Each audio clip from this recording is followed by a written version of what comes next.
Should you buy the PSVR2 for $500? Well, I guess the only way to answer that question is to buy one. Okay, I can add to cart right here. Okay, and proceed to checkout. Well, let's go. Oh, it's already here.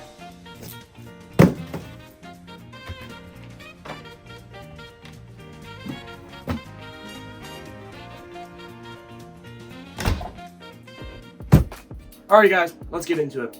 I have amazing box cutting skills. There we go.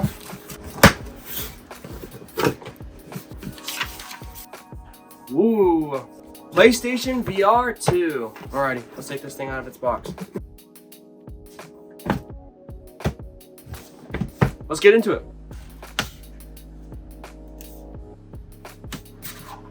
Okay, and ooh, that was actually so smooth. You didn't see it. Look at this. Ooh. Alrighty, let's see what we got in this. Oh, and I ripped the box. No, the poor box. They make this impossible to get out. Oh my god. It's so tightly in there. Okay, just gonna do this. Finally. Well, that was a very unprofessional way to open this. Okay, getting this tape. Snip. Cool box. Got all the symbols, shapes. Okay, the earbuds. But they actually do not look too bad. Look like standard ones. There it is. I'm so excited. I've really been wanting to try these out. Wow. Oh my goodness. That is a weird shape and I really like it. You know, that actually feels really good. There it is. The new PS5 VR, PSVR2, whatever you want to call it. Let's take it out. Wow. Okay. So I can already tell off the bat, we have pancake lenses instead of, I don't know what type of lenses the other one had, probably be on screen right now. There are definitely motors up here. Ooh, this seems like it's gonna feel really nice. Got 4 cameras. I think this may be it's IP, forget the name. It is something adjustment. It is the thing to adjust the lenses. Then we have the thing that was from the original PlayStation VR where you can move it up and back and forth. Very nice. I really like that on the original one. All right, let's set this thing up. Right after plugging it in, the first thing I saw on the headset was that there's a red and white light to indicate if it's on and off, which, little feature, but it's cool.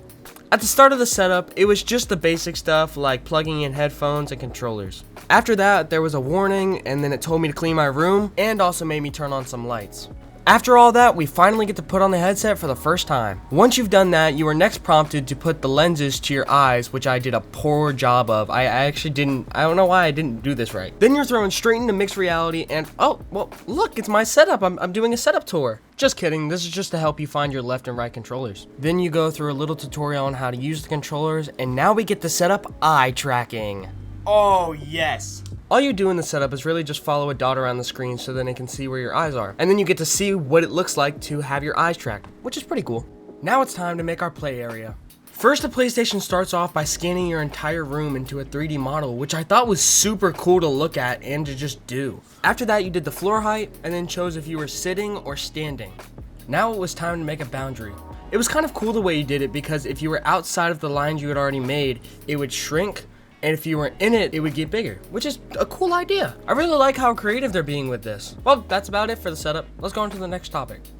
Alrighty, let's jump right into it. Compared to the original PSVR that had 960 by 1080p per eye, the PSVR has a much higher resolution with 2000 by 2040 per eye. For people that aren't that technical, that's basically 4K. One of the big things from the PSVR to the PSVR 2 is now that the cameras are on it, it doesn't have to have a separate camera that used to have to be on your TV. If you've used the PSVR controllers, you know how bad they were. But compared to those, the PSVR 2 controllers are super ergonomically comfortable. Did I use that right?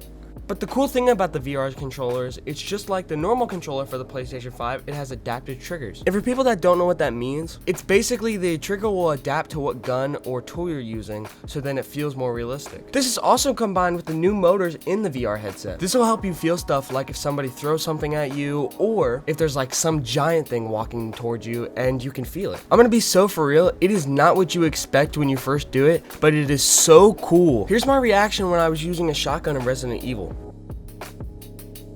Oh my! Oh, I felt that! Oh! Wow! I also got to feel it in a waterfall in Vacation Simulator. Oh! If you get your hands on a PSVR2, the game I would recommend to anybody to play first is Horizon Call of the Mountain. This is an action-adventure VR game that is a spin-off of the Horizon series. But don't think that because you haven't played any of the Horizon games, you can't play this one. Because I haven't played any of them, and I still had an amazing time just playing this game in general. The only thing you do need to know though, this game is set centuries after the fall of civilization. And that's because the rise of the predatory machines, which are all these robot things that are roaming around. The reason I recommend this to be your first game on the PSVR2 is because it shows off all the new great features. Like in the menu, you can use eye tracking to select stuff, which is really cool. That's a neat way to implement the eye tracking. When something big like this machine walking around or something shoots at you, you can feel it rumble on your face. You even get to experience the adaptive triggers when you're climbing. And if I'm gonna be so honest, in between breaks of making this video, I've actually been just playing the game because of how much fun I've been having with it. I'm about like halfway through it, I think, and it's an amazing experience so far. And also, this game is like super pretty for like no reason, by the way. So definitely don't feel bad about just looking around for a couple of minutes, because I did the same thing. The game retails for around $60, so if you have the money, definitely get it. I promise you, you're not going to be disappointed.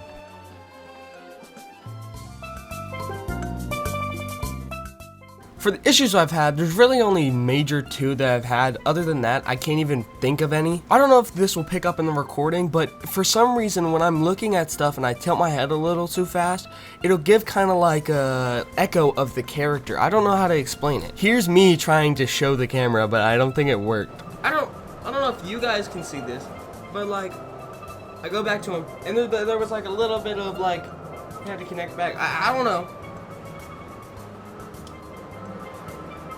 It's nothing else Remember, too. human, It's just vacation their is about face. letting loose and having a good time. Yeah, it's like their Don't entire forget body. to rest, everyone. And the other was just losing tracking sometimes because the cameras just didn't see the controllers, which it's fine. You should expect things like that because there's no external cameras except for the ones on the headset. So, just like the last one though, the headset isn't comfortable after a while. For me at least, after 30 minutes to an hour, it started really hurting the back of my head. But other than it hurting after a while, the weight distribution of the headset's really nice, and it is comfortable for a while.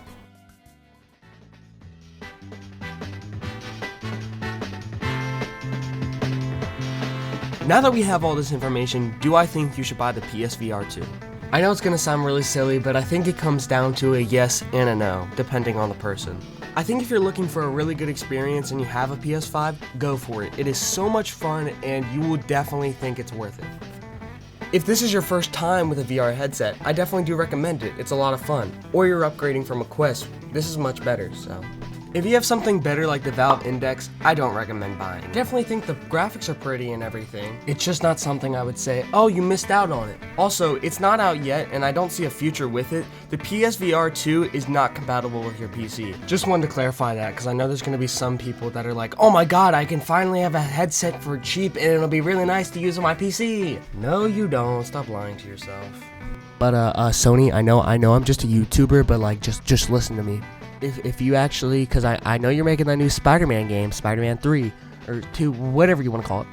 I know it's coming out, and if you made it so there was a little thing after it that was like just an hour of playing as Spider-Man for VR, I know you could sell the absolute hell out of this VR, okay? I'm just trying to help, because I want to play it, so just saying. Alrighty guys, that was my review on the PlayStation 5 VR. PlayStation VR. It's been too long. I've been spending like hours on this video. Anyway, if you liked it, please leave a comment and like it. I'll be talking to you guys in the comments, so don't worry. But anyway, I hope you have an amazing day and subscribe. Bye!